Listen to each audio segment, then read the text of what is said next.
Comenzamos una nueva temporada de Cruzando Fronteras desde el desierto de Atacama, un desierto impresionante, porque hay vida en el desierto y también hay muchos pueblos en el desierto.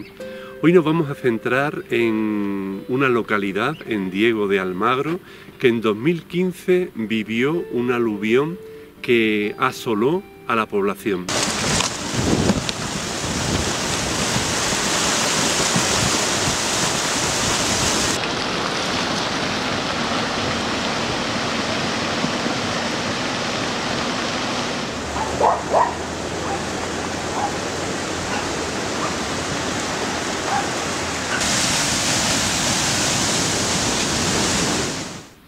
Un tiempo más tarde llegó una comunidad de religiosos de los Sagrados Corazones a Diego de Almagro y se instalaron a vivir en una zona donde estaban reconstruyendo casas, personas que habían perdido sus hogares.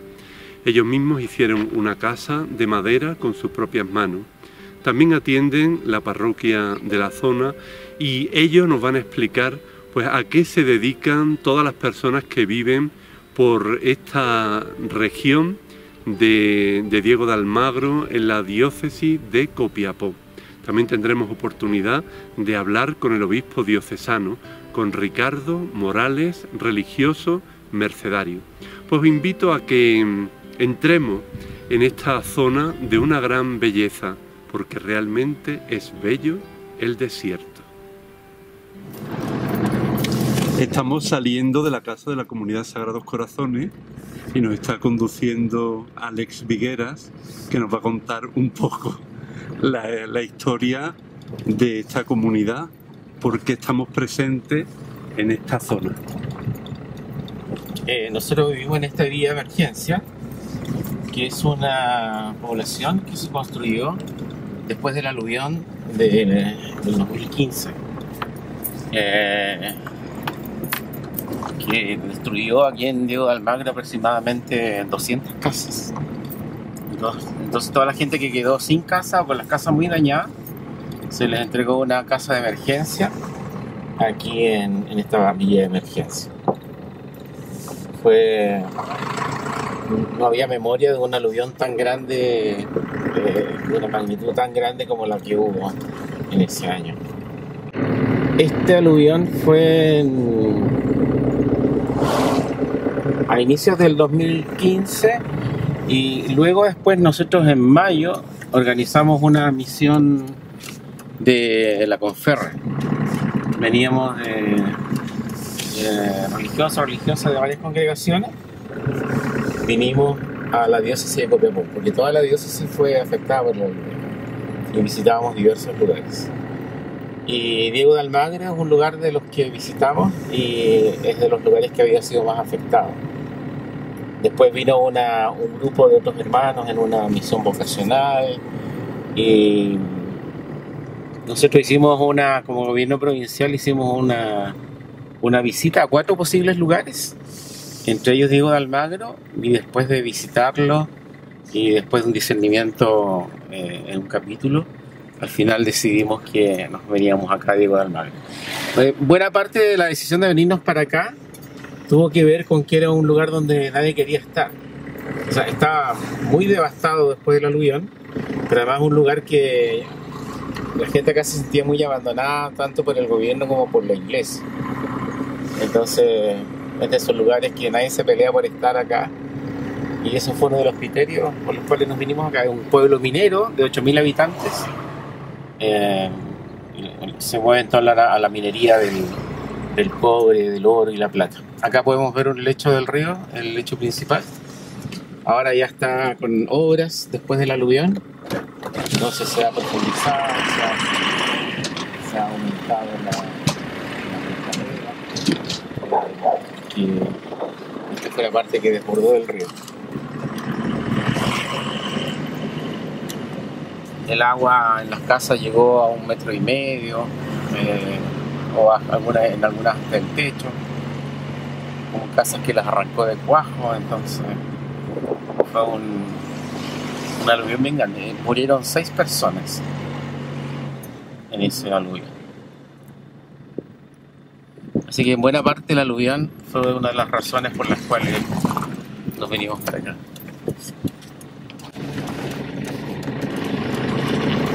Todo esto era el río, que para allá se angosta el lecho del río, entonces ahí desbordó en la punta del pueblo y se vino por 3 brazos. Ese cerro que se ve allá, al fondo donde dice Machu, ahí fue el refugio de la gente. Mucha gente se refugió ahí. Pernoctaron ahí unas 800 personas, porque además estaba ese rumor que venía una ola más grande y que iba a ser peor, entonces la gente estaba muy asustada y se quedaron ahí esa noche de verano. Acá está una nimita de un cadete de bomberos, un joven de 17 años, Álvaro Plaza, que estaba rescatando a varias familias que estaban arriba, le habían logrado subir al carro de bomberos y él se cayó del carro de bomberos y se lo llevó a la corriente y nunca más apareció. Y salvaron, eran como 4 niños y 5 adultos más o menos. Y después del carro de bomberos un cargador frontal los sacó del carro de bomberos a las personas que estaban en el techo, los logró sacar. Y el cargador se da la vuelta y el carro de bomberos se vuelca con la ola del aluvión. Así se salvaron justo. Y Álvaro nunca lo han encontrado, Álvaro Plaza. Tenía 17 años cuando murió.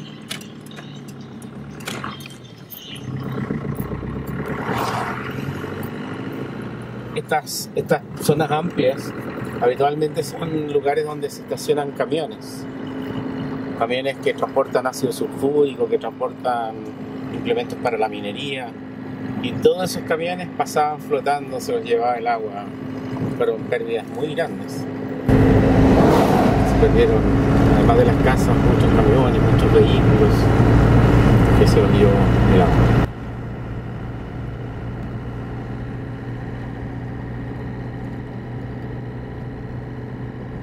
Digo, el mar, ahí uno ve cómo se van angostando los 2 cerros, se van haciendo como un embudo hacia allá. Entonces esta es la zona más afectada porque aquí el nivel del agua se elevó mucho. Aquí pueden ver sector. Esto fue, acá el barro llegó a 1,5 metros, hasta 2 metros. Incluso acá había casas que fueron arrancadas, ya no existen. Todo esto quedó inundado prácticamente hasta el techo. Aquí están reconstruyendo lo que se perdió con el aluvión. Esta zona fue la más afectada. Todo esto de aquí ha sido todo reconstruido, el agua se llevó toda esta cuadra de aquí.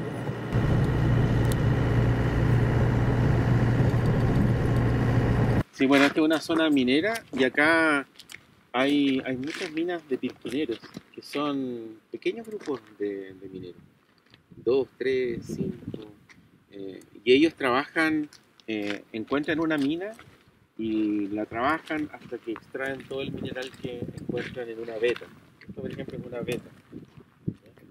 Entonces, la ventaja que tiene el trabajo de los pirquineros es que el material que sacan es de muy buena calidad. Como encuentran la veta, siguen la veta, entonces es un material que tiene mucho metal, o mucho oro, mucho cobre. En cambio, la mediana y la gran minería sacan un cerro completo y de ahí también encuentran el mineral, pero está la más bajo. Entonces aquí, toda esta zona de Diego de Almagro, Inca de Oro, es zona sobre todo de pequeña minería, aunque ahora también se han instalado proyectos ya más grandes de mediana minería y de gran minería como es El Salvador. Generalmente no son profundas. A veces sí son más profundas, porque el problema, si es que hay mineral más abajo, van más abajo. O sea, lo que manda es donde hay mineral. Si es más o menos profunda, cuando es más profunda bajan a través de unos diques. O sea, esta es la forma más antigua de trabajo. Aquí estamos en un campamento minero que se llama Las Guías. Podemos ver cómo vivía gente acá, pero fíjense las condiciones pequeñas, de madera, con las mínimas comodidades, pero el pirquinero se instala allí donde hay mineral. Se acaba y se cambia de lugar. Aquí vemos cómo están el material removido, las piedras, y aquí el lugar donde está el pique, donde hace un hoyo más profundo para bajar a buscar el material. Por eso esa torre que se ve ahí.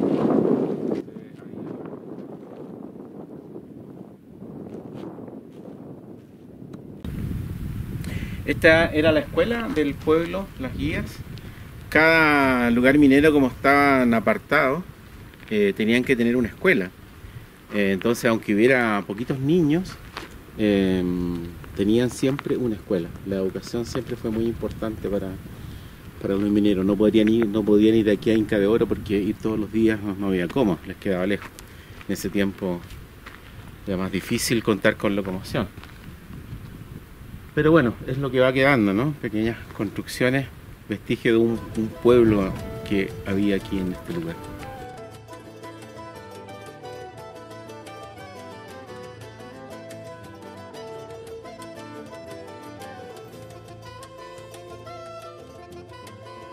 Pues estamos aquí en una casa que a mí me resulta muy singular, porque normalmente las casas de nuestra congregación son casas construidas por albañiles profesionales, son casas normales, dijéramos. No es que esta casa no sea normal, pero es una casa que ha sido construida a mano. Y uno de los constructores ha sido nuestro hermano Gabriel. Gabriel, a mí me gustaría mucho que nos explicaras un poco el porqué de esta casa, por qué hicisteis la casa, cómo resultó el hacer la casa con otros hermanos. Bueno, primero llegamos a la parroquia de Diego de Almagro y siempre con la idea de buscar un lugar donde vivir, distinto a la parroquia, un poco más inserto en lo que es la realidad de la población de acá. Y bueno, la verdad que encontramos en la población de emergencia, que se llama población de emergencia porque fue construida en forma muy rápida después de un aluvión gravísimo que hubo aquí en el pueblo, en que bueno, murió gente y además arrasó unas 300 casas. Entonces ahí se hizo esta población de emergencia y habían algunos sitios vacíos y empezamos a hacer búsquedas si no nos podíamos tomar un sitio para construir, pero más o menos legal, no queríamos tampoco invadir así, pero bueno, de hecho tuvimos que invadir un poco, ¿ya? Y nos tomamos el sitio así en forma clara el día del Padre Damián de Vesta. Era justo una casualidad. El 10 de mayo. Sí, y ahí empezamos a acercar el sitio y con la ayuda de vecinos y sobre todo también de un funcionario de la gobernación, conseguimos algunos paneles que habían sobrado en la construcción de la población de emergencia. O sea, ahora todas las paredes serían esos paneles. Muchos de las paredes son de paneles que sobraron de la construcción. Entonces eso nos donaron esto y con eso empezamos a levantar la casa. O sea, la casa está toda levantada por ti y por los hermanos. Claro, estábamos ahí los que trabajaban, bueno, era la comunidad, estaba Enrique, Javier, Rafael García y yo. Y bueno, entre Javier y Rafael García y yo levantamos la casa. Pero no había nada, pero sí existía el desagüe. ¿Ya? Eso había en el sitio. Entonces, según el desagüe, construimos la casa encima y bueno.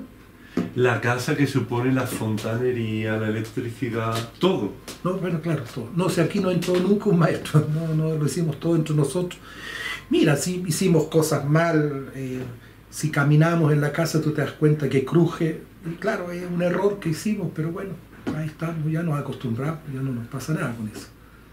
Esta noche hubo, por ejemplo, una tormenta de arena, ha estado lloviendo y aquí la verdad que estamos bastante bien resguardados, ¿no? O sea, bueno, que la casa funciona. No, claro que funciona. Yo creo que los paneles han sido buenos, esos los que conseguimos.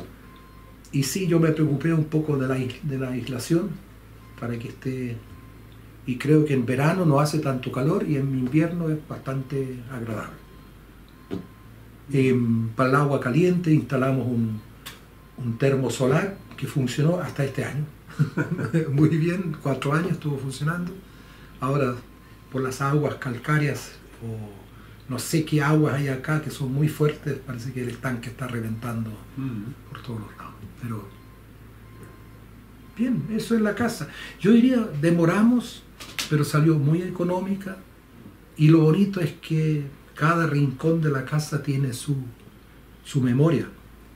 Y también todo lo que está en la casa han sido donaciones, es decir, han sido regalitos de vecinos, de familiares. Entonces también eso tiene su gracia. Y la casa es, a mí me parece amplia, pero uno dice, bueno, pero si nos regalan un microondas, no sabríamos dónde poner. Es decir, hay ciertas cosas que dicen, no, ya no cabe. Y eso también tiene su cosa buena, es decir, como que no podemos llenar con más cosas la casa, ¿no?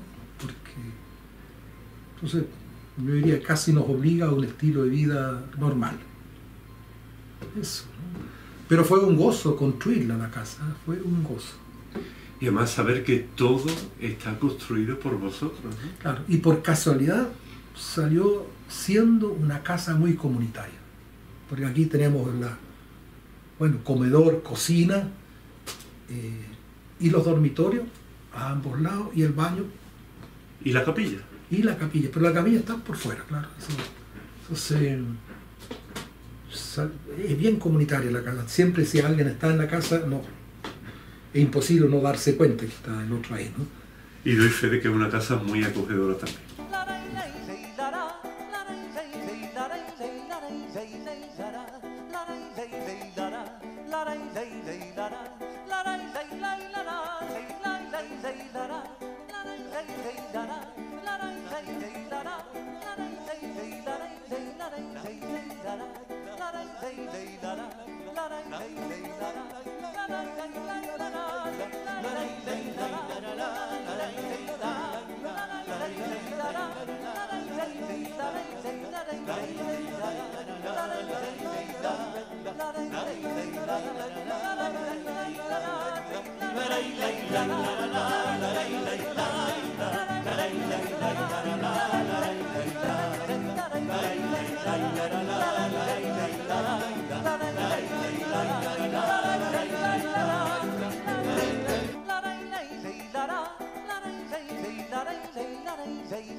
Pues nos encontramos después de 2 años con el padre Ricardo Morales, obispo de Copiapó. Yo te conocí justamente antes de la ordenación episcopal y ya llevas casi 2 años de obispo aquí en Copiapó. ¿Cómo está siendo esa experiencia, Ricardo? Bueno, Fernando, en primer lugar, una alegría compartir contigo estos momentos, sobre todo cuando tuvimos, como bien recuerdas, la ocasión de conversar sobre lo que significaba este servicio que el Papa Francisco me pedía. Y hoy día estar nuevamente acá contigo es para mí una ocasión de dar gracias a Dios. ¿Qué ha significado para mí? Yo creo que ha sido un tiempo bien especial, dado que lo hemos vivido muy en pandemia, con restricciones de aforo en los templos y también limitaciones para ciertas celebraciones litúrgicas. Ha sido un tiempo hermoso en cuanto a conocer la realidad de la diócesis, conocer a las personas, conocer las comunidades, conocer los sacerdotes, las religiosas, la vida que florece en el desierto. Ha sido una experiencia muy hermosa, creo que no he sentido verdaderamente los 2 años. Han sido momentos muy gratificantes en lo humano y también en el ser religioso, porque verdaderamente uno descubre que esta diócesis tiene una vida que no comienza con uno, evidentemente, sino que es una vida que tiene un camino de mucha profecía en la iglesia chilena. Y eso es muy hermoso, realmente. Para mí, al menos, es descalzarme frente a tierra sagrada.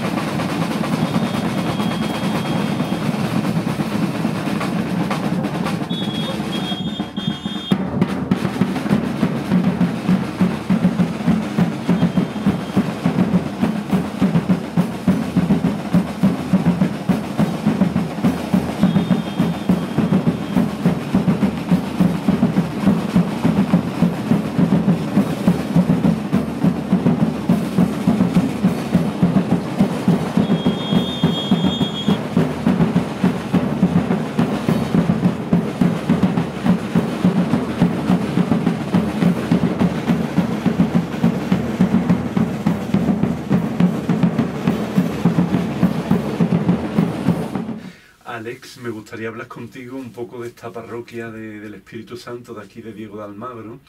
Hay algo que caracteriza a esta parroquia, además de la catequesis, de la acción social, de ese comedor para los abuelitos que habéis organizado, todo el tema de los bailes religiosos. Sí. Aquí en el norte de Chile es una expresión de fe muy significativa, ¿no? Sí, la verdad que para nosotros ha sido una gracia encontrarnos con esta pastoral de los bailes religiosos, porque hemos aprendido mucho y yo vengo de una región de Chile en que hay muchos bailes religiosos. Yo participaba de niño en la fiesta de la Tirana y a partir del desafío de componer canciones para los bailes religiosos siempre me dedicaba mucho a observar. Me pasaba horas mirándolos, escuchándolos, cuando estaban en el templo en la fiesta de la Tirana, escucharlos cantar. Y entonces ahora que nos tocó enfrentar la pastoral de los bailes, yo me di cuenta que era algo que conocía bastante.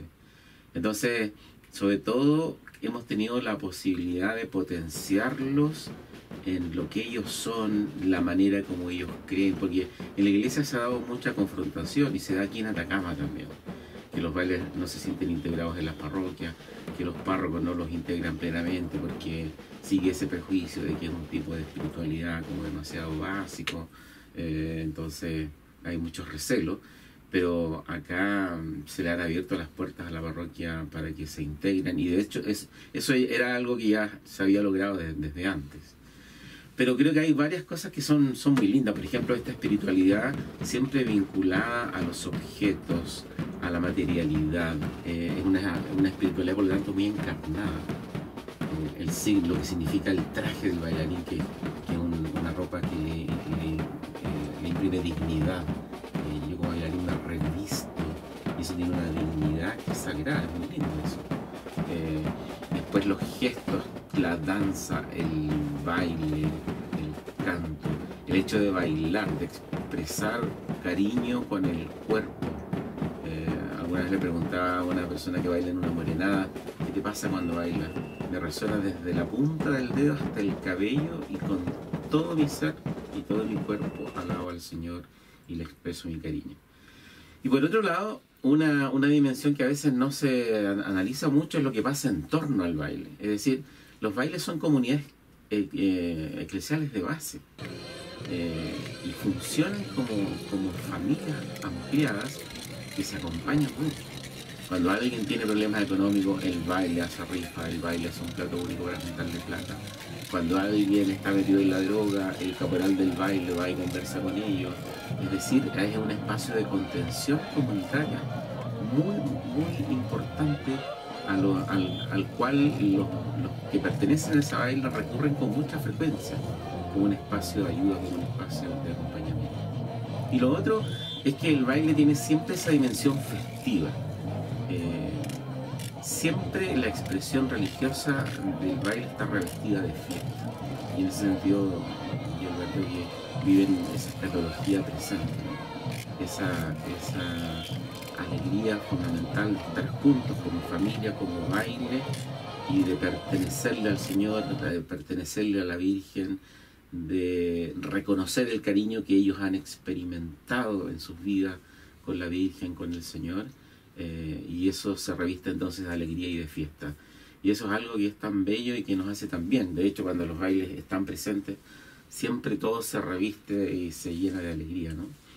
Y otra dimensión importante, que a veces ha sido de las que más han sido criticadas, hay una dimensión sacrificial también en la experiencia de los bailes. Esto de bailar horas, a veces bailar cuando hace mucho frío, cuando hace mucho calor, cuando ellos pagan sus promesas, hacen una parte, suben un cerro de rodillas, y eso ha sido muy condenado por la Iglesia. Y nosotros hemos visto que esa condena es un error, sino que es parte de la espiritualidad del baile, porque nos damos cuenta que toda esa dimensión dolorida está como abrazada por la dimensión festiva finalmente. ¿Ya?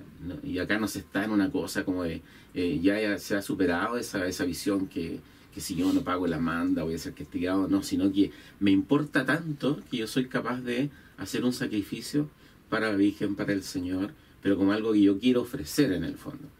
Pero cuando las personas, por ejemplo, lo que ocurre, suben, no es tanto, no suben una parte del cerro y arriba los está esperando el baile y los abrazan y lloran y se vive esa experiencia más sacrificial como parte de lo que es esta expresión, pero así como es la vida, ¿no? El sacrificio es parte de la vida y no es algo que podamos cerrar los ojos y dejarlo de lado, sino que integrarlo desde esta dimensión esperanzada y festiva que es esta espiritualidad de los bailes religiosos.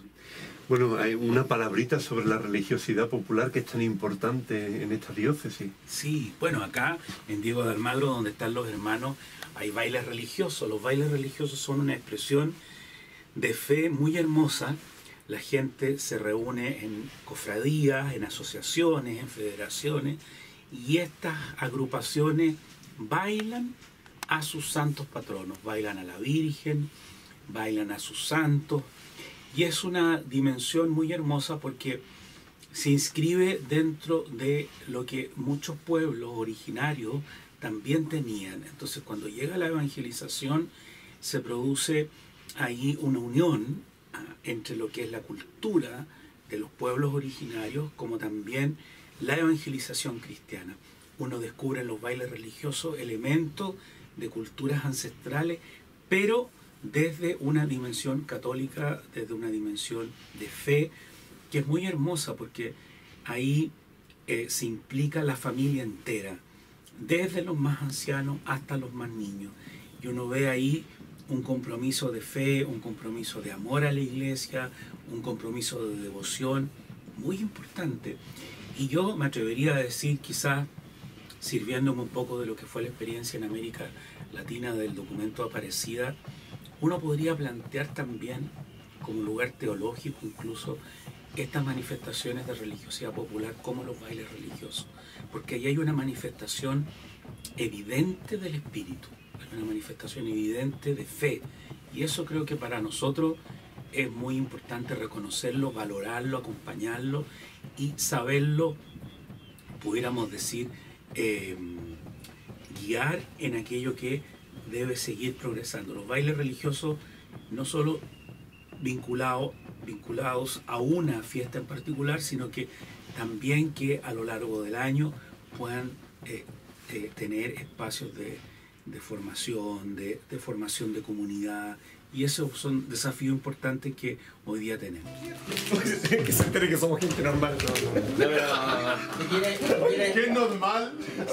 Sí.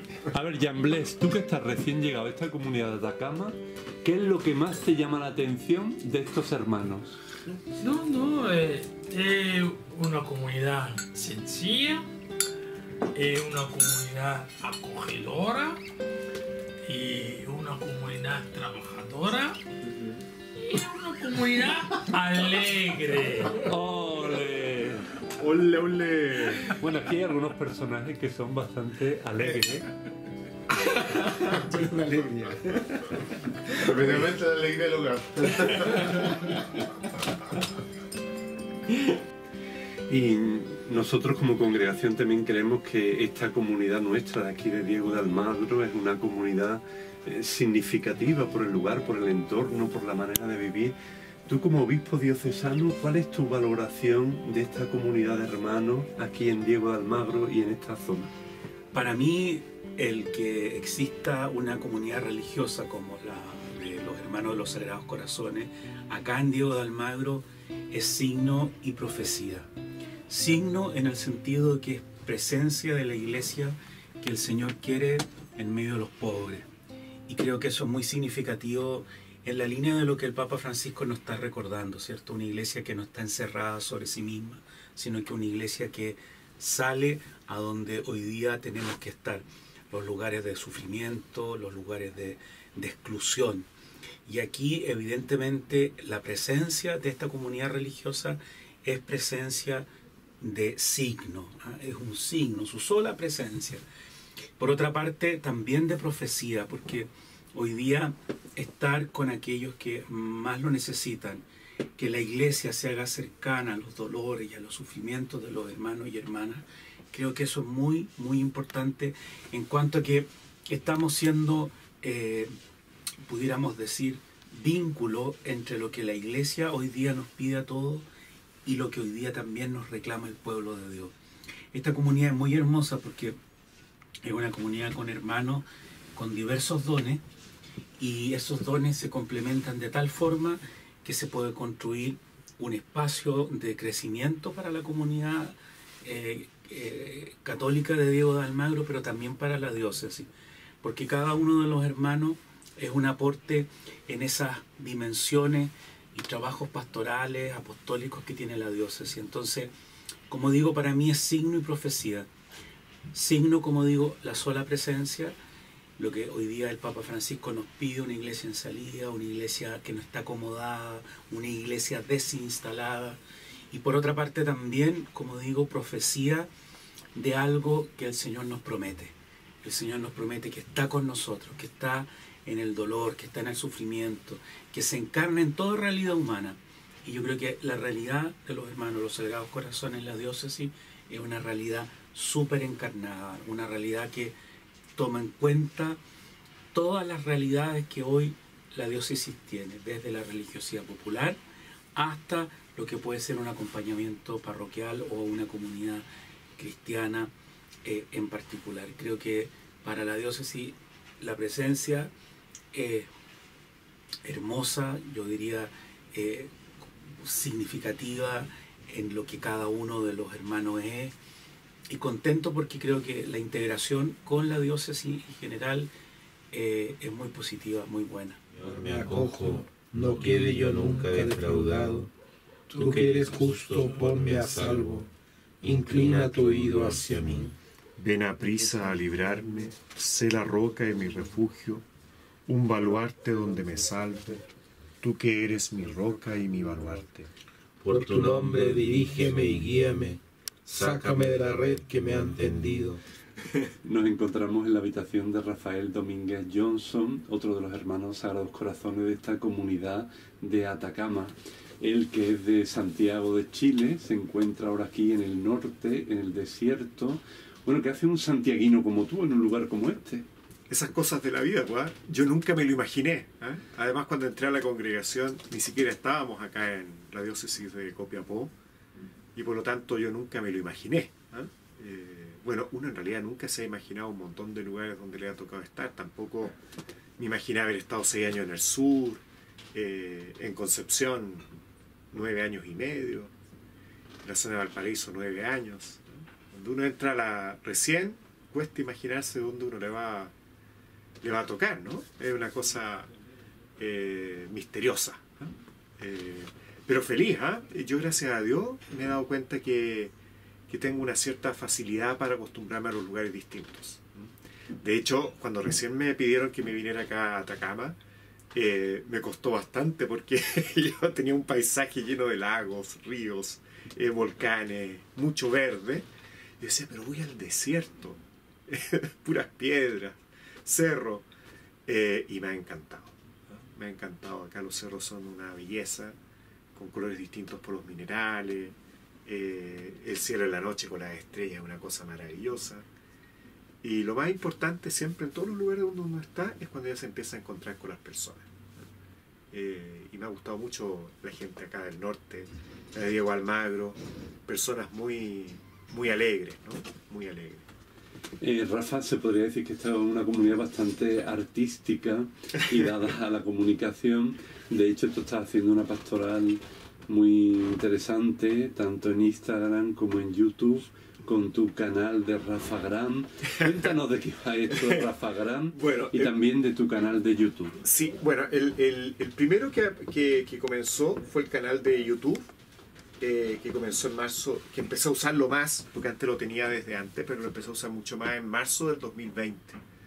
Y fue con motivo de la pandemia que dije, ¿cómo puedo llegar a más personas con el Evangelio ahora que no pueden venir a misa los días domingos?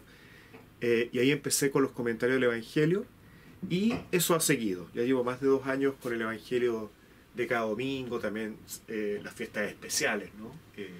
Los días de Semana Santa, el jueves, el viernes, el sábado, el domingo, Inmaculada Concepción de María, la Anunciación, la Asunción de María, Navidad, todas esas fechas que son como importantes, todos los santos también.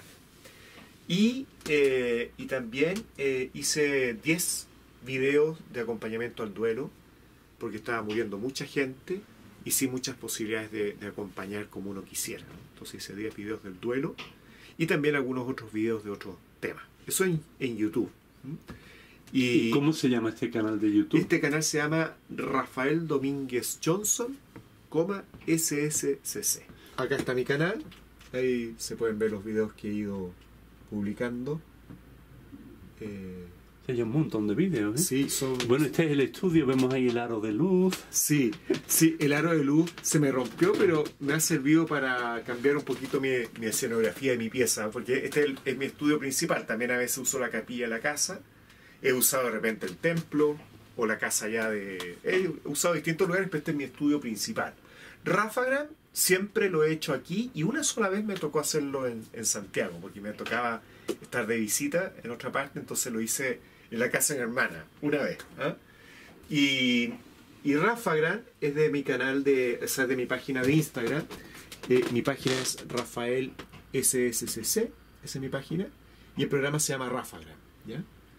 Ahí hay una transmisión de uno de los programas, está ahí puesto ahí, sin volumen, eso sí, aquí por la grabación que estamos haciendo. Y bueno, y este programa nace como una... Empecé el curso de evangelización digital y dije, me voy a alargar con otro proyecto, y después con el tiempo lo voy a ir mejorando a medida que voy aprendiendo también en el mismo curso. Y tal vez el curso ahí no le hubiera gustado que yo hubiera partido de inmediato, ¿no? Es más bien, no, tienes que tener herramientas. Pero es un programa de diálogo en torno a la contingencia, desde la fe, y de a poquito le he ido poniendo más cosas. Hemos estado recorriendo, por ejemplo, la Fratelli Tutti del Papa Francisco. Ya estamos terminando el capítulo 7. No leo todo, sino que les comparto lo que a mí me ha llamado la atención de la Fratelli Tutti, y va habiendo diálogo porque la gente puede ir poniendo sus comentarios. Muchos programas también han sido presentación de vidas de santos, de beatos, siervos de Dios, siervas de Dios.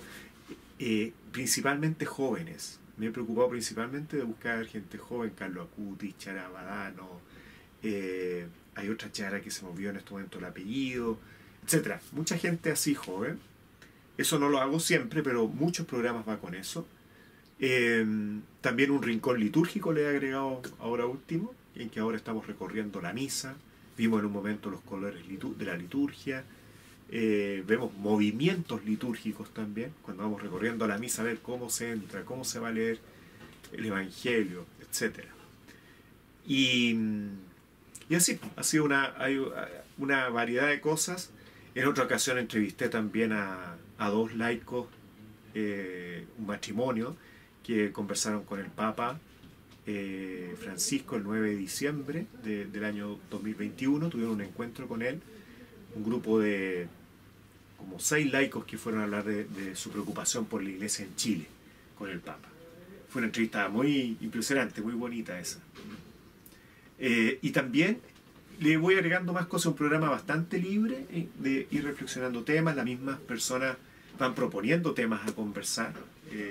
Yo de repente les pregunto por interno o les mando alguna cosa. En el mismo programa les digo, oye, ¿qué les parece esto de que ustedes me propongan cosas para el programa? Y la gente va proponiendo. Oye, nos gustaría que hables de esto, podríamos hablar de esto otro. Así que ha sido bien bonito. Pues Gabriel, además de religioso, sacerdote y de constructor, es también artista, porque esto son todo obras de tus manos. Cuéntanos un poquito aquí todo lo que tenemos sobre la mesa. Bueno, una de las cosas que durante la pandemia me ha financiado es hacer morteros. Este es el mortero que usamos en la casa, por eso se nota así. Pero esto era lo que más podía yo vender, porque la gente siempre busca cosas. Y he descubierto aquí trabajar en piedra, porque es el material que tenemos.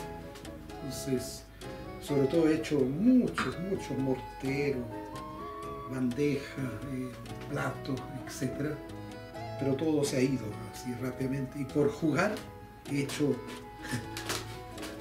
pescado, pero no se pueden freír, ¿no es cierto? Pero sobre estas cosas, un día hice esta paloma pensando en la parroquia, que nuestra parroquia es del Espíritu Santo, pero y a nuestro hermano Atilio le gustó esta piedra que hice, que yo le pongo el nombre como de el ojo de la piedra, no si pesa. Realmente. Y hace poco descubrí una piedra de acá de la zona que es muy bonita, que es el ónix. Y ahí traté de hacer una custodia, no custodia, ¿cómo se llama así? Para el Santísimo, tratando de... Y algo de madera siempre me ha gustado trabajar, y esto de un durmiente del tren de acá, porque es la única madera que se consigue acá, por los durmientes antiguos. Bueno, hago velas, hago tonteras. Bueno, y además hace la cruz, que es también la cruz nuestra tan emblemática de los Sagrados Corazones, que es la que llevamos. Y cuéntanos un poco la historia de esta cruz. ¿Cuántos años? ¿Cómo surge? Bueno, esta cruz surge en el fondo, disculpe, porque esta cruz no es la original, por supuesto, ¿no? Pero esta forma de la cruz surge, yo diría casi de una cosa muy rara, porque cuando nosotros hicimos las primeras promesas en la congregación, nos regalaron el padre José Vicente una cruz, esta cruz del padre Damiano, de San Damiano de San Francisco. Una cruz grande, pesada, y bueno, con toda la emoción con que uno recibe esta cruz en el primer año de formación, terminado el primer año. Y yo le pregunté a José Vicente, ¿y tú quieres que esa cruz la usemos? Que uno lo tenía así colgando, ¿no? Dijo, pero por supuesto. Entonces yo ahí le dije, yo creo que no vamos a usar esa cruz porque es demasiado pesada y media rara, preciosa, yo la encuentro muy bonita, ¿verdad? Pero rara para tenerla así. Y le dije, oye, ¿no podríamos hacer una cruz de madera?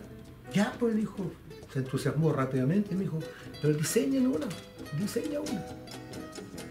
Y ahí yo me acordé de varias cosas, que me gustaba una madera que era muy dura en Chile, que crece en la serranía, en las partes más secas de Santiago, que le llaman, es de un espino, se llama corazón de espino. Y el corazón de espino por fuera es media blanca y por dentro es de un rojo sangre. Y como llevaba el nombre de corazón, dije, voy a usar esa madera corazón de espino para una cruz de los Sagrados Corazones. Pero después pensé, bueno, no me gusta que que hacer una cruz con 2 pedazos, que sea de un pedazo.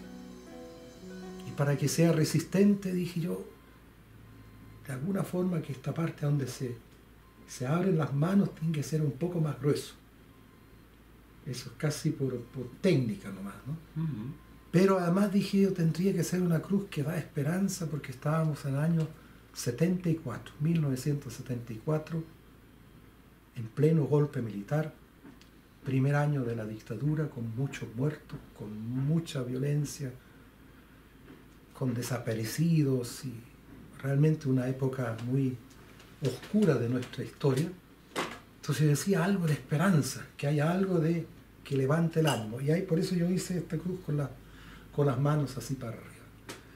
De ahí nació la cruz, que después se nos ocurrió ponerle un corazón primero, porque era el Sagrado Corazón, ¿no es cierto? Y yo le estampé y me hice el sello con un corazoncito, quemándolo adentro. Y después me dijeron, pero son los Sagrados Corazones. Entonces ahí nació ya, 2 corazones. Y así nació.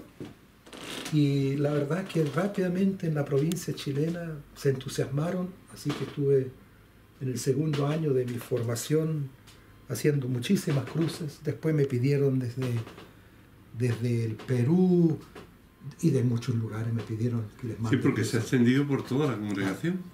Y hay ciertas cosas que yo pensé que esta cruz era original mía, ¿ya? Y ahí después yo descubrí, porque mi papá trabajaba, por supuesto, en arte religioso. ¿Cómo se llamaba tu papá, Gabriel? Peter Hor. Y descubrí esta cruz. Y al verla me llamó la atención, pero sí, ahí está la forma. Ahí está la forma que yo pensé que yo había inventado. Me parece que la cosa viene de bastante antes. Y a lo mejor mi papá también la copió de otros lados, ¿no? Pero así yo creo que se van haciendo las cosas. Uno ni se da cuenta. Y esta cruz, que creo que tiene una historia reciente, ¿no? Pero es la misma forma, pero lo bonito es que Alberto Gaitán, ¿no es cierto?, de la provincia ibérica, la pintó y tenía una capacidad de pintar rápidamente, un tipo estilo así ecuatoriano, indígena ecuatoriano, pero precioso. Muy bonito. Así nació la cruz y creo que ha sido... Tiene una originalidad la cruz y creo que ha sido lo más positivo, es que cada cruz es un poco distinta. Y hoy día la asumieron las hermanas también de los Sagrados Corazones, y ahí pasó una cosa que a mí me gustó, pero también me molestó, porque es una cruz de alpaca o de plata peruana que llaman, pero claro, son todas iguales. En nuestros colegios hacen esa misma cruz más chiquitita para las primeras comuniones, cosas, pero están hechos con la computadora. Entonces son todas iguales. Y yo siento que ahí pierde la fuerza la cruz, ¿no? Es decir, porque yo siento que cada hermano, y por eso yo no tengo ni un problema tener esta cruz, ¿ya? Porque la mía la he perdido muchas veces. Y no son perdidos, sino que me la han pedido y la he regalado. Y ahora, acá la madera que tengo un poco noble es el olivo, y por eso me hice la cruz de olivo, ¿no? Pero yo siento que la cruz tiene, para mí, una gran cosa que nos ha unido un tiempo en la provincia. Realmente, la provincia y la congregación.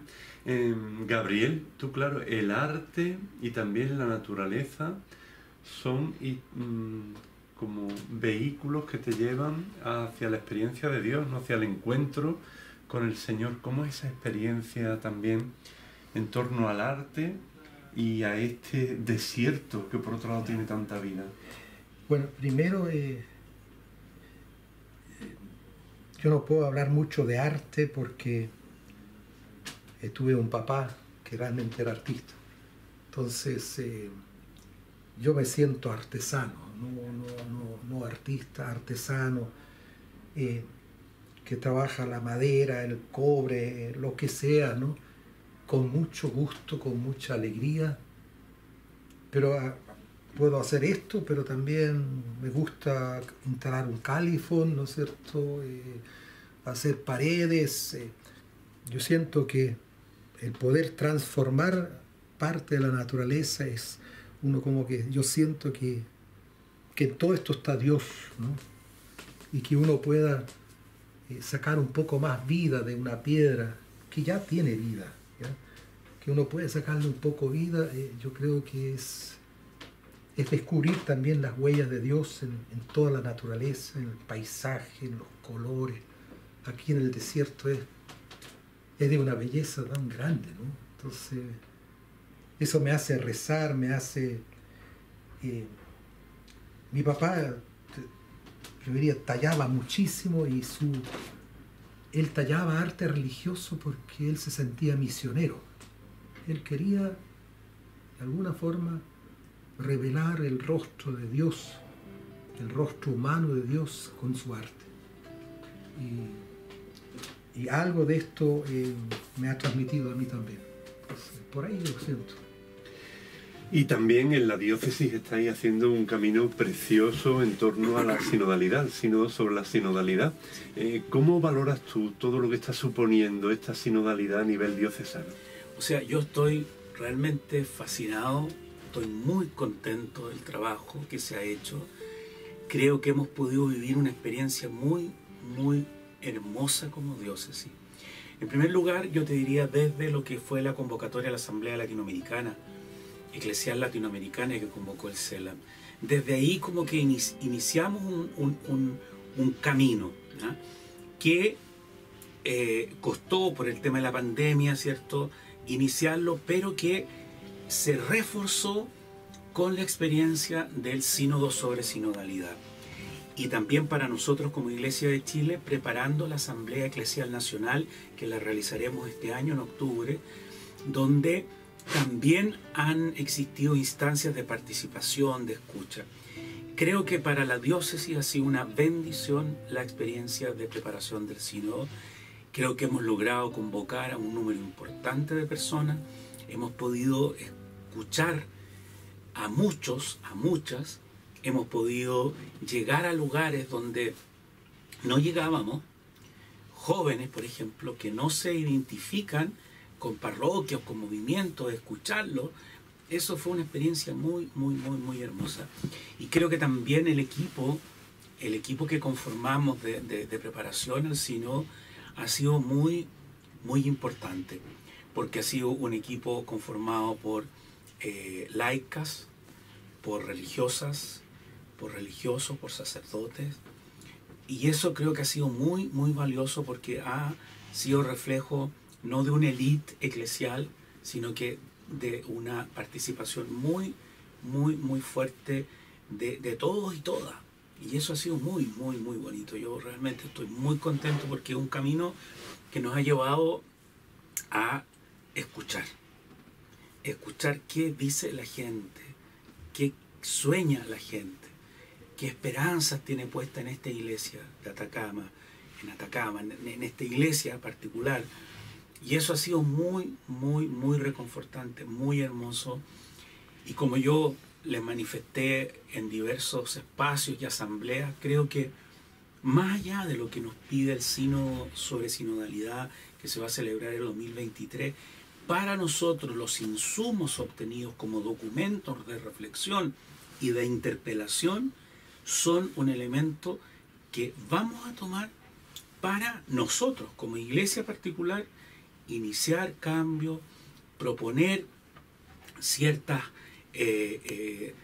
líneas de acción y de trabajo, dar más preponderancia, por ejemplo, a la labor de la mujer, a la labor de los laicos, en la toma de decisiones, cosas que nosotros podemos hacer y que no significa cambiar el derecho de la iglesia, pero nosotros podemos, por ejemplo, en la diócesis tener estructuras que faciliten esa participación. El Papa, por ejemplo, hace pocos días anunció que en la congregación, en el dicasterio, para los obispos va a incorporar a 2 mujeres. Bueno, diría, pero esto parece novedad, ¿ah? Y efectivamente, o sea, yo creo que ahí tenemos que ser muy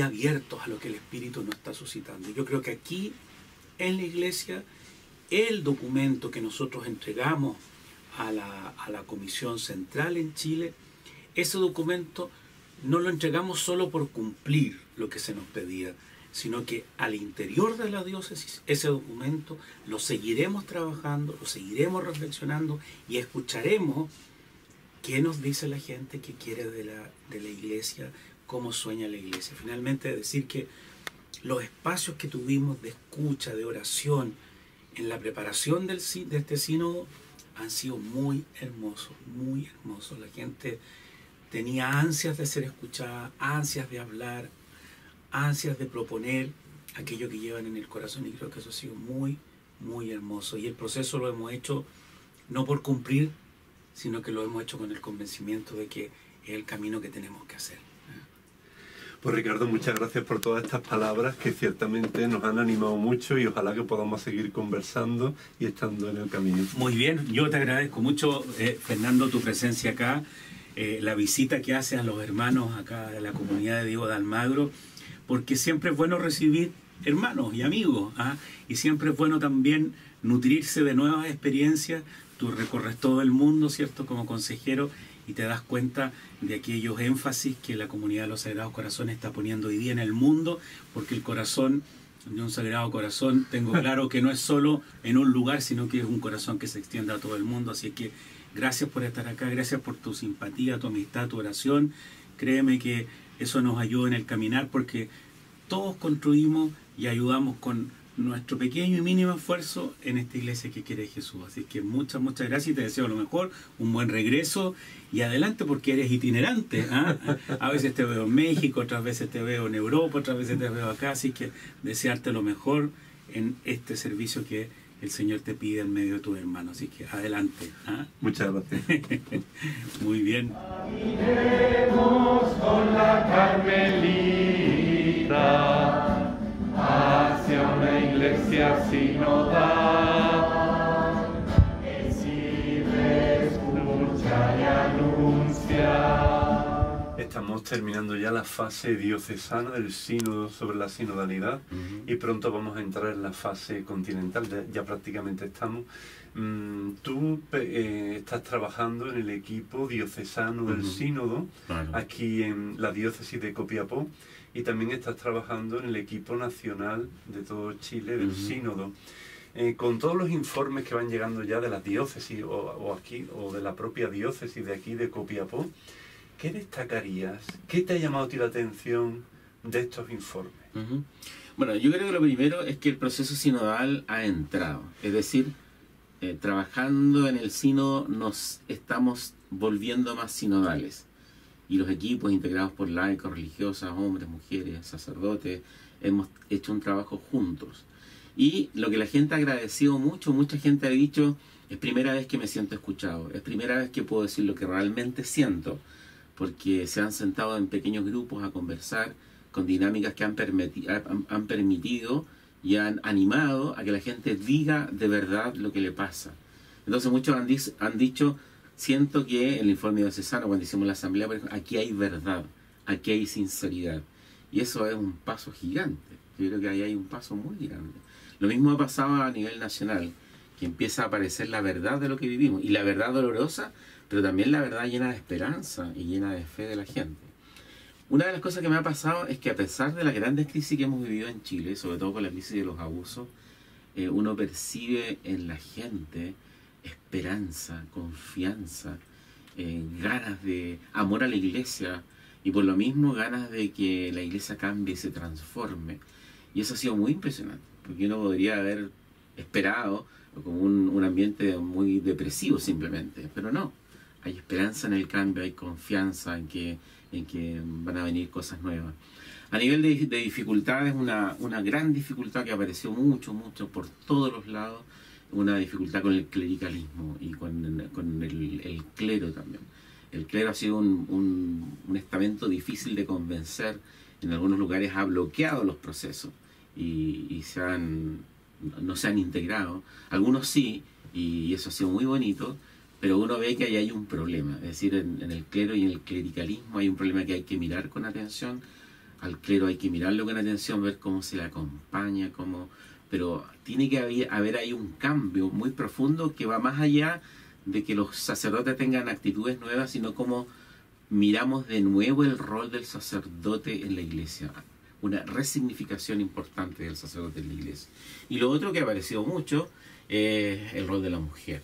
Y creo que esa es una expectativa que no puede demorarse mucho tiempo en tener una respuesta.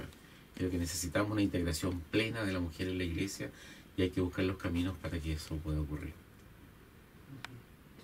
Voy a toser un momento. Yo luego corto.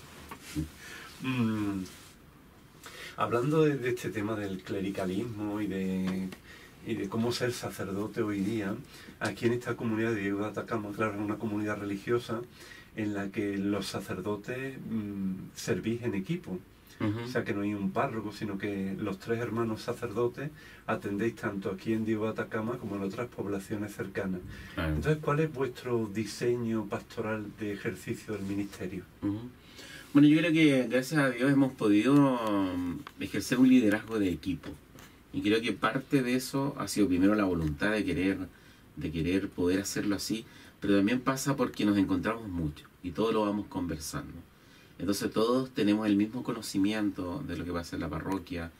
No tenemos como compartimentos separados en que cada uno se ocupa de una cosa, sino que vamos encontrándonos en muchas cosas. Entonces eso permite, por ejemplo, que la gente le pregunte a uno a otro y uno puede tomar una decisión sin consultar a los demás, porque más o menos sabes, se puede ocupar tal salón, puedo dar tal autorización, y no pasa todo porque el párroco tiene que autorizar todo. Y lo otro porque también nos hemos encontrado con gente aquí, laicos muy empoderados. Son laicos que han sufrido mucho, con experiencias muy negativas previas. Laicos que han tenido que seguir adelante a veces contra sus párrocos, porque los párrocos están medio perdidos en sus criterios, o sin párrocos. Entonces son laicos que han asumido el protagonismo porque la realidad los obligó a eso, y eso ha sido muy grato. Ha sido muy grato porque son personas que opinan, que hablan, que cuestionan cuando tienen que cuestionar, personas con las cuales uno puede trabajar de igual a igual, y eso ha sido una cosa muy, muy positiva. Yo creo que uno tiene que de verdad creer que Dios habla en todas las personas.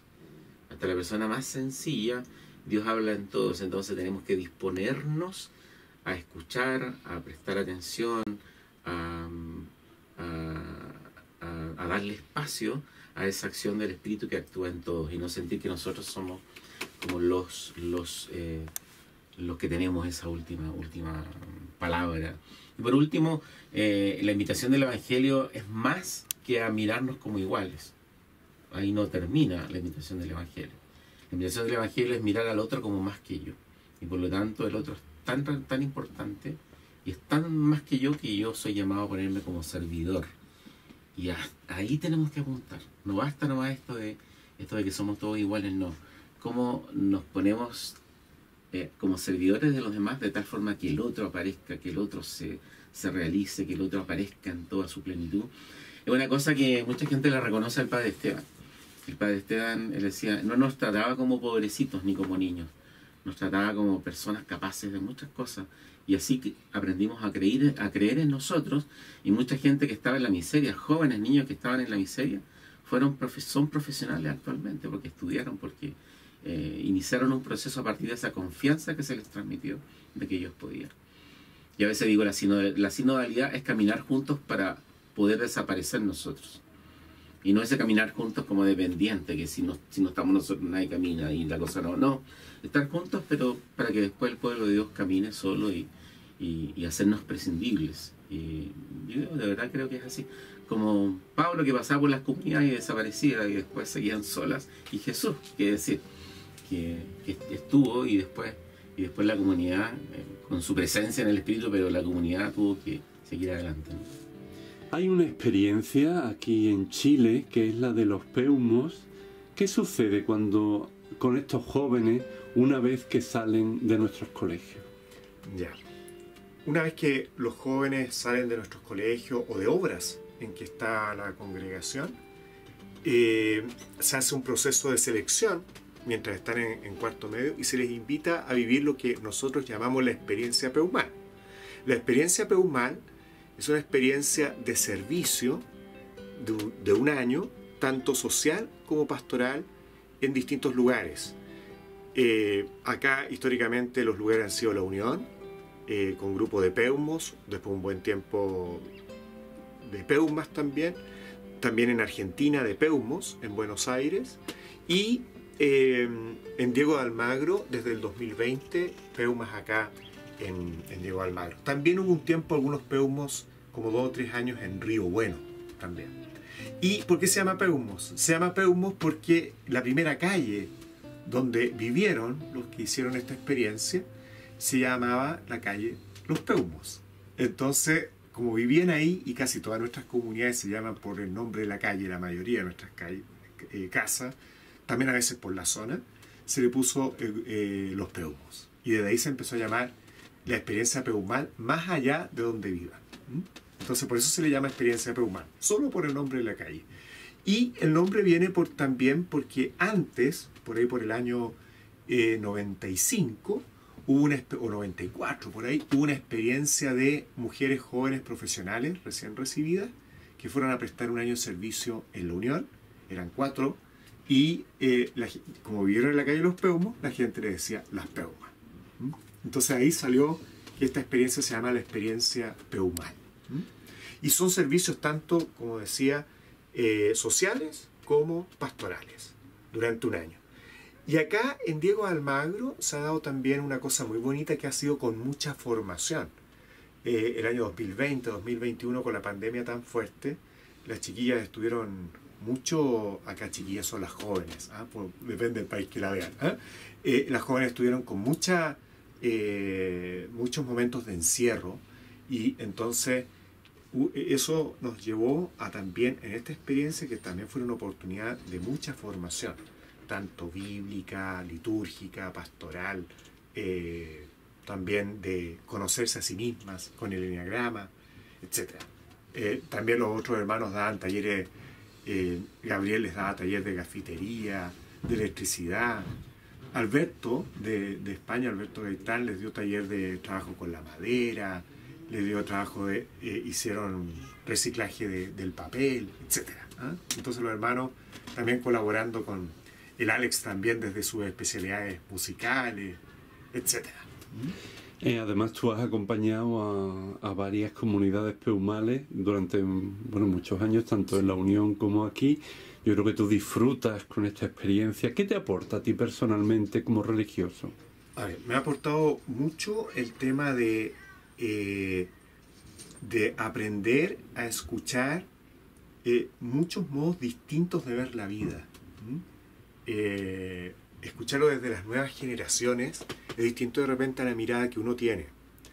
Y a mí me ha tocado acompañar desde el 2018 puras peumas, podemos decir, comunidades de mujeres, entonces también ir conociendo lo que viven las mujeres jóvenes, poder acompañar, pero también con mucho respeto a sus procesos, con mucho respeto también a modos distintos de ver las cosas. Entonces, aprender a abrirse a lo distinto también,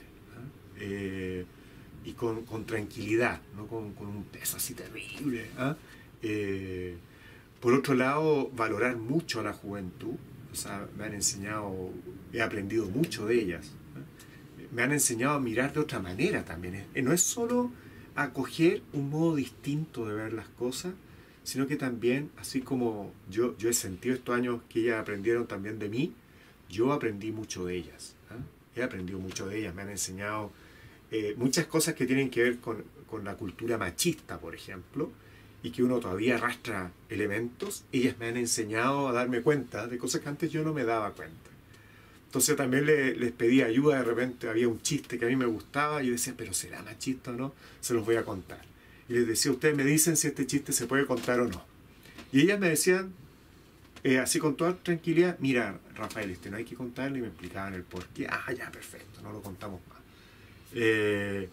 Entonces, siento que aprendí mucho del modo de ver la vida, la realidad, con una mirada de mujeres jóvenes. Y en eso me aportaron mucho. No en todo yo estaba de acuerdo, sin embargo, y ellas no en todo tal vez estaban de acuerdo conmigo. Sin embargo, era muy bonito porque se generaba un diálogo muy enriquecedor, ¿no? Entonces aprendí mucho. Y tienes muchas anécdotas. También has estado de cura en muchos sitios. El otro día, hablando de las homilías, tú nos contaste una anécdota muy divertida de una homilía tuya en la que tú mismo te estabas aburriendo. Cuéntanos qué fue lo que pasó. Bueno, eso fue en los primeros años, cuarto año de cura, creo. No, me mandaron a La Unión, y en la parroquia de La Unión, que todavía la tenemos, y la verdad que era un domingo, yo había preparado la prédica, pero empecé a hablar en el evangelio, ni siquiera me acuerdo qué evangelio era, pero yo lo sentí y que no le estoy achuntando en nada, ¿no? Esa sensación que uno dice, estoy hablando tonteras, ¿no es cierto? No agarro el evangelio, ¿no? Pero de repente empecé a ver que toda la gente me seguía, absolutamente, con la vista, y todos me miraban, pero intensamente, y yo me empecé a entusiasmar, porque dije yo, lo que estoy diciendo le llega al corazón de la gente, porque me miraban con unos ojos grandes, ¿no? Atentos. Hasta que de repente una persona gritó dentro del templo, ¡Padre, se está quemando la iglesia! Y era detrás de mí, que estaba... O sea que realmente no encendiste corazones, sino que se encendió el templo. Hubo un cortocircuito eléctrico, gracias a Dios habían bomberos dentro de la misa. Bueno, desocupamos el templo en 2x3 y la verdad que no pasó nada, porque era una iglesia de pura madera. Es decir, un incendio en un lugar así hubiera sido catastrófico. Pero eso, ahí me entusiasmé yo. Y después también otras anécdotas de estos días aquí con la comunidad, en la que hay tanto espacio también para el diálogo. Contabas tu experiencia en la Amazonía peruana, cómo allí tú construiste también puentes, y tu encuentro en un momento en que se inunda el río y te encuentras con alguien. ¿Qué fue lo que pasó ahí? Bueno, no, pero esto era en contexto, lo conté porque primero cuando después de 20 años yo me despedí de la parroquia y de San Juan del Oro, que había sido atendido mucho tiempo antes ya por nuestros hermanos los Sagrados Corazones. Y cuando yo me fui, me despidieron muy bonito, yo diría lo hermoso fue que yo esperaba, bueno, que van a hablar, que yo construí puentes, que construí la escuela, que si hasta parte del municipio fue el que yo levanté también, porque era el único profesional en el valle. Entonces yo pensé que algo de eso van a hablar, ¿no es cierto? Y la verdad que lo que me dijeron es una cosa tan sencilla como: tú siempre estuviste con nosotros, en los momentos de peligro no te fuiste y siempre bailaste con nosotros. Los bailes típicos del Perú, que uno tiene que bailar mucho en el Perú, en esos lugares. Y yo quedé así. Y ahí me acordé de lo que tú me estabas diciendo, preguntando, que un día yo estaba, yo creo que el primero o segundo año que estaba en el valle, había que hacer todo caminando. Entonces llegué caminando a un lugar donde estaba el río que no se podía pasar. Y esos ríos de la selva uno tiene que esperar un par de horas, 3 horas, 4 horas y bajan. Y uno atraviesa el río. Y por supuesto todavía no sabía aymara nada, ni quechua nada, ¿no? Es decir, y había un viejito ahí sentado y yo me senté al lado de él. Y empezamos a conversar. Buenas tardes, está grande el río, llueve, sí, llueve. Y ahí me di cuenta que él, más allá de ese castellano que habíamos hablado, no entendía nada. Y él me hablaba en aymara, y yo ahí me quedé, y bueno, cada 10 minutos decíamos, sigue lloviendo, ¿no es cierto? Y bueno, esas cosas básicas.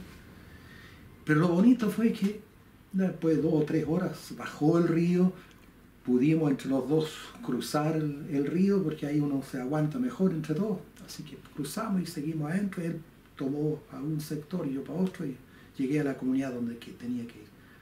Pero lo bonito fue que 2 o 3 años después me encuentro con el mismo personaje, en una fiesta religiosa en San Juan del Oro. Él claramente ya sabía más castellano y yo entendía algo más aymara. Y me habla, me saluda con un cariño. Y una de las cosas que dice, ¿se acuerda, padre? Qué bien lo pasamos juntos en el río ahí. Y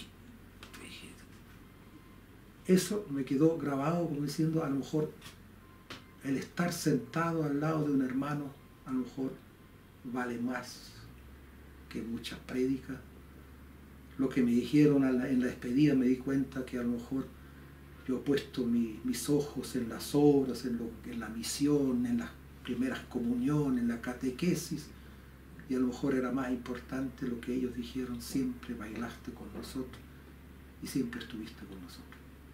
A veces son esas cosas que uno no se da cuenta, y yo creo que acá en Diego yo trato de hacer un poco algo de eso, de estar, de hacer muchas cosas, no sé, eso más. Bueno, estamos aquí en la Radio Bahía haciendo nuestro programa Aclaró. Es un programa que hacemos todos los días sábados de las 9 a las 11 de la mañana. Y es un programa que hablamos de todo un poco, de medio ambiente, de cosas vinculadas con la iglesia, con la fe, con la política, de todo un poco. Es un programa misceláneo como un servicio de la parroquia a esta comunidad.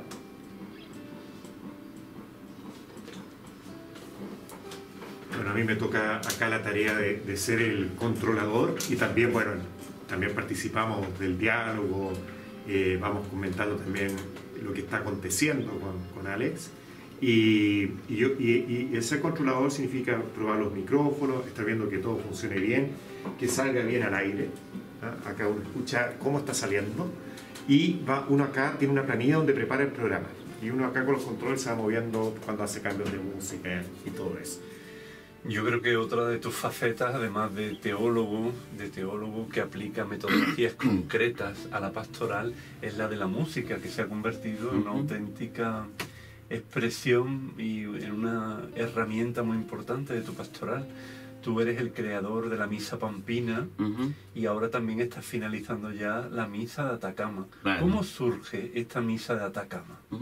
Bueno, esta misa de Atacama surge porque cuando nosotros llegamos acá el año 2017, aquí hubo un aluvión, el año 2015, y este lugar, Diego de Almagro, quedó muy devastado, ¿no? Una ciudad de 8.000 habitantes, el aluvión arrasó con 200 casas. Imagínate, eso es algo muy grande.